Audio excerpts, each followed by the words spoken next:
Hey everybody, what's up and welcome back to today's video guys. And today guys, I'm going to go ahead and be showing you how to make a melody in GarageBand. This is a very simple thing to do, so make sure to watch this quick and easy video till the very end, follow my steps correctly so you can make sure this works the same for you and you can do this yourself.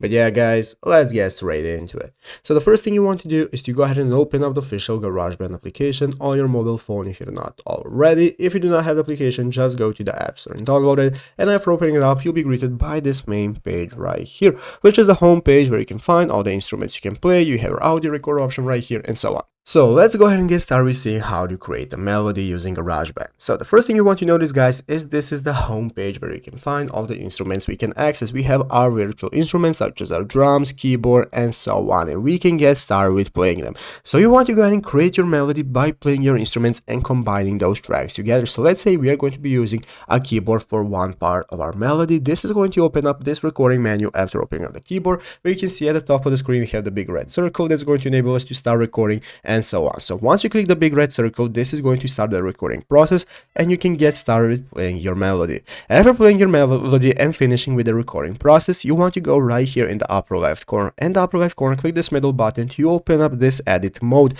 And in this edit mode, guys, you can see you can find all the options you can access on all the tracks you have, such as your drums right here. I have my keyboard, I have played and so on. So you want to go ahead and add your instruments one by one. As you can see, I have added a couple of instruments right here. Then you can then combine, add your effects and so on. So play your instruments, go back to the main page, add new instruments that you want, and once you're finished, go ahead and edit them and put them all together in edit mode to create your melody.